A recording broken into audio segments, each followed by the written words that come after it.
दिल्ली के दिल में बैठकर एक विदेशी मेहमान सीधे तौर पर भारत की संप्रभुता को चुनौती दे रहा है। नेपाल के विदेश मंत्री शिशिर खनाल भारत के अहम दौरे पर आए हैं, लेकिन कूटनीति की आड़ में उन्होंने एक ऐसा बम फोड़ दिया है जिसने दिल्ली से लेकर काठमांडू तक हलचल मचा दी है। एक तरफ वो भारत की मेहमान नवाजी का लुत्फ उठा रहे हैं और दूसरी तरफ देश की राजधानी में खड़े होकर भारत की ही जमीन पर अपना दावा ठोक रहे हैं। ये कोई आम बयान नहीं है, बल्कि एक सोची समझी रणनीति का हिस्सा है। काला पानी और लिपुलेख को लेकर खनाल ने जो कुछ कहा है वह सीधे तौर पर भारत की अखंडता पर सवाल उठाने जैसी हिमाकत है। आखिर भारत दौरे पर आए नेपाल के विदेश मंत्री ने ठीक उसी समय लिपुलेख और काला पानी का मुद्दा क्यों उठा दिया जब दोनों देशों के बीच संबंधों को सुधारने की बात चल रही थी? और क्या नेपाल का यह नया बयान भारत नेपाल के कूटनीतिक रिश्तों में फिर से एक बहुत बड़ा तनाव पैदा कर देगा, या फिर यह सिर्फ नेपाल की घरेलू राजनीति का कोई दबाव है? इस पूरे मामले की जड़ में वो जमीन है जो भारत के लिए रणनीतिक तौर पर सबसे ज्यादा मायने रखती है। हम बात कर रहे हैं काला पानी और लिपुलेख इलाके की। यह वही इलाका है जहां से भारत, नेपाल और चीन की सीमाएं एक साथ मिलती हैं। इसे ट्राई जंक्शन कहा जाता है। सामरिक नजरिए से लिपुलेख पास भारत के लिए एक बहुत ही महत्वपूर्ण पॉइंट है। यहां से चीन की हर हरकत पर सीधे नजर रखी जा सकती है। लेकिन शिशिर खनाल ने दिल्ली में मीडिया के सामने यह साफ कह दिया कि यह जमीन नेपाल की है। उनका यह दावा सीधे तौर पर भारत के ऐतिहासिक और भौगोलिक तथ्यों को झुठलाने की एक बड़ी कोशिश है। एक तरफ नेपाल कहता है कि वह भारत का सबसे करीबी दोस्त है, लेकिन ऐसे बयान दोस्ती नहीं बल्कि कुछ और ही इशारा कर रहे हैं। लेकिन सबसे बड़ा सवाल यह है कि आखिर नेपाल बार बार इस एक ही मुद्दे को क्यों पकड़कर बैठा है? दरअसल यह पूरा विवाद कैलाश मानसरोवर यात्रा से भी गहराई से जुड़ा हुआ है। सदियों से भारतीय श्रद्धालु कैलाश मानसरोवर के दर्शन के लिए दुर्गम रास्तों से गुजरते आए हैं।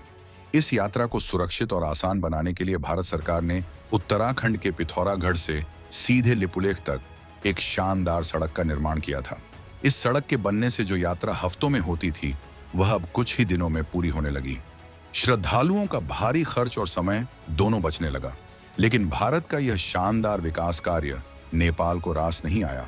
शिशिर खनाल ने सीधे तौर पर कहा कि कैलाश मानसरोवर की यात्रा कई अलग अलग बॉर्डर पॉइंट्स से होती है और बहुत से लोग नेपाल के रास्ते भी जाते हैं। उनका असली दर्द यह है कि भारत ने लिपुलेख से जो सीधा रास्ता खोल दिया है उसने नेपाल के पर्यटन और वहां से गुजरने वाले रास्ते की अहमियत को कम कर दिया है। लेकिन क्या सिर्फ एक सड़क के लिए कोई देश इतना बड़ा कूटनीतिक जोखिम ले सकता है? असली खेल तो इससे भी ज्यादा गहरा है। शिशिर खनाल ने अपनी बात यहीं खत्म नहीं की। उन्होंने सीधे तौर पर भारत और चीन के बीच हुए एक पुराने समझौते पर भी उंगली उठा दी। उन्होंने कहा कि काला पानी और लिपुलेख इलाके को लेकर भारत और चीन कोई भी समझौता अकेले नहीं कर सकते। नेपाल की सहमति के बिना इस इलाके से जुड़ा कोई भी फैसला मान्य नहीं होगा। उन्होंने दावा किया कि नेपाल ने इस मुद्दे पर भारत और चीन दोनों को डिप्लोमेटिक नोट भेजे हैं और अपनी बात बहुत साफ तरीके से रखी है। अब जरा सोचिए, एक तरफ चीन है जो हमेशा सीमा पर अपनी विस्तारवादी नीतियां थोपने की कोशिश करता है, और दूसरी तरफ नेपाल है जो भारत की जमीन पर चीन के सामने अपना दावा जता रहा है। दिल्ली में बैठकर इस तरह भारत चीन समझौते पर सवाल उठाना यह दिखाता है कि काठमांडू जानबूझकर उन पुराने विवादों को हवा दे रहा है जिन्हें भारत पहले ही खारिज कर चुका है। लेकिन नेपाल के इस दुस्साहस के पीछे आखिर ताकत किसकी है? इस बयान की टाइमिंग भी बेहद चौंकाने वाली है। नेपाल के विदेश मंत्री ने यह बयान तब दिया है जब उनकी मुलाकात भारत के विदेश मंत्री एस जयशंकर और राष्ट्रीय सुरक्षा सलाहकार अजीत डोभाल जैसे कद्दावर चेहरों से हुई है। पूरा देश जानता है कि भारत की विदेश नीति और राष्ट्रीय सुरक्षा के मामले में इन दोनों का रुख कितना स्पष्ट और सख्त रहता है। अजीत डोभाल और एस जयशंकर से मुलाकात के तुरंत बाद इस तरह का बयान देना कोई इत्तेफाक नहीं हो सकता। यह साफ तौर पर एक सोची समझी कूटनीतिक चाल है। नेपाल यह दिखाना चाहता है कि वह अपनी बात पर अड़ा हुआ है, भले ही वह दिल्ली के सबसे शक्तिशाली दफ्तरों में क्यों न बैठा हो। लेकिन क्या नेपाल यह समझ नहीं पा रहा है कि भारत की जमीन पर इस तरह खुलेआम दावा करके वह एक बहुत बड़ी गलती कर रहा है? दिलचस्प बात यह है कि एक तरफ नेपाल आग उगल रहा है तो दूसरी तरफ कूटनीतिक चाशनी में लिपटी हुई बातें भी कर रहा है। शिशिर खनाल ने बड़ी ही चालाकी से कहा कि कोई भी सीमा विवाद बहुत जटिल नहीं होता। उनके मुताबिक अगर दोनों देश खुले दिल, समझदारी और आपसी सम्मान के साथ एक टेबल पर बैठें, तो कोई भी समस्या बड़ी नहीं होती। वह अतीत की चिंताओं को छोड़कर साझा भविष्य की बात कर रहे हैं। यह नेपाल की एक बहुत ही पुरानी दोहरी रणनीति है। पहले विवादित बयान देकर सुर्खियां बटोरना और अपनी जनता को खुश करना, और फिर तुरंत बाद बातचीत और शांति का राग अलापना। लेकिन भारत की कूटनीति इतनी कच्ची नहीं है कि वह इन मीठी बातों में आकर अपनी जमीन से जुड़ा कोई भी समझौता कर ले। सवाल यह है कि नेपाल एक ही वक्त में भारत को अपना सबसे अहम साझेदार भी बता रहा है और लिपुलेख पर अपना दावा भी ठोक रहा है। आखिर काठमांडू चाहता क्या है? इसका जवाब नेपाल की अंदरूनी राजनीति में छिपा है। शिशिर खनाल ने अपने बयान में नेपाल के GENG आंदोलन का भी जिक्र किया। उन्होंने खुद माना कि सितंबर में जो भारी आंदोलन हुआ था, उसी राजनीतिक उथल पुथल की वजह से उनकी सरकार सत्ता में आई है। नेपाल में आजकल एक नया चलन शुरू हो गया है। वहां की जनता और युवाओं का ध्यान अपनी असली समस्याओं जैसे बेरोजगारी और खराब अर्थव्यवस्था से भटकाने के लिए राजनेता हमेशा भारत विरोध का कार्ड खेलते हैं। इसे वहां की राजनीति में सबसे आसान नुस्खा माना जाता है। अपनी कुर्सी बचाने और नेपाल के युवाओं में अपनी राष्ट्रवादी छवि चमकाने के लिए ही शिशिर खनाल ने दिल्ली आकर लिपुलेख का राग अलापा है। लेकिन जब उनसे भारत के आंतरिक मामलों पर सवाल पूछा गया, तो वह पूरी तरह से कन्नी काट गए और कोई भी टिप्पणी करने से मना कर दिया। नेपाल की इस दोहरी चाल का एक और बड़ा सबूत उनका अग्निवीर योजना पर दिया गया बयान है। भारतीय सेना में गोरखा रेजिमेंट का एक बहुत ही शानदार और ऐतिहासिक गौरव रहा है। नेपाल के युवा सदियों से भारतीय सेना का हिस्सा बनकर अदम्य साहस दिखाते आए हैं। यह भर्ती एक त्रिपक्षीय समझौते के तहत होती थी, लेकिन जब भारत ने अपनी सेना को आधुनिक बनाने के लिए अग्निवीर योजना लागू की, तो नेपाल ने अपने यहां से गोरखाओं की भर्ती पर रोक लगा दी। अब शिशिर खनाल कह रहे हैं कि अगर भारत सरकार को जरूरी लगता है, तो नेपाल इस मुद्दे पर टेबल पर बैठकर बातचीत करने के लिए तैयार है। यह साफ दिखाता है कि नेपाल को भी इस बात का एहसास हो गया है कि गोरखा भर्ती रुकने से सीधे तौर पर नुकसान नेपाल के युवाओं और वहां की अर्थव्यवस्था का ही हो रहा है। वह बातचीत का रास्ता खुला रखना चाहते हैं, लेकिन अपनी शर्तों पर। इतने सारे विवादित मुद्दों को उछालने के बाद नेपाल के विदेश मंत्री ने भारत की तारीफों के पुल भी बांधे। उन्होंने कहा कि जब वह सीमा पार देखते हैं, तो उन्हें एक उभरता हुआ और बेहद शक्तिशाली भारत नजर आता है।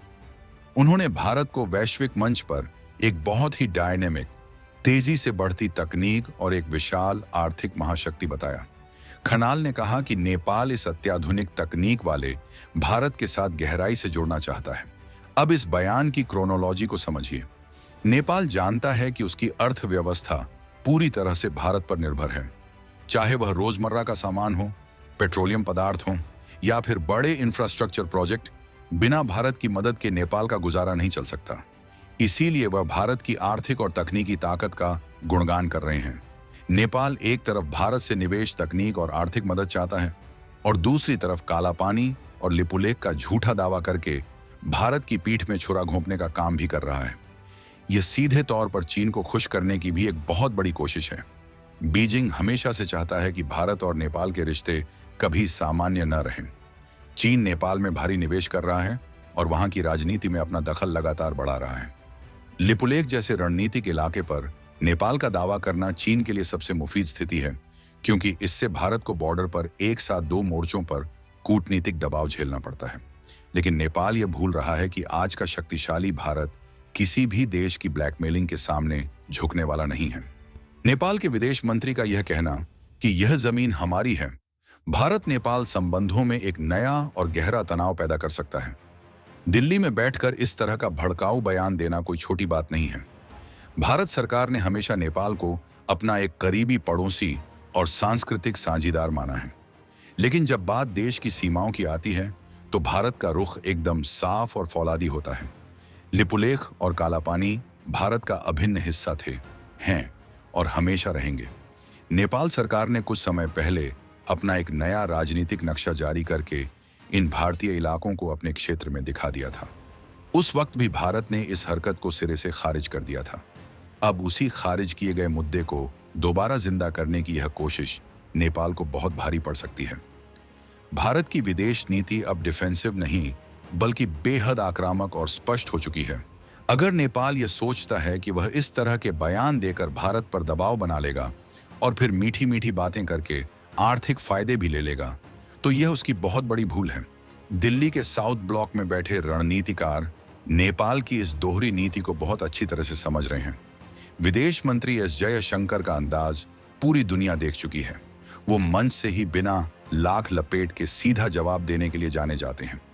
खनाल के इस बयान के बाद अब यह तय माना जा रहा है कि भारत कूटनीतिक स्तर पर नेपाल को एक बहुत ही सख्त संदेश देगा।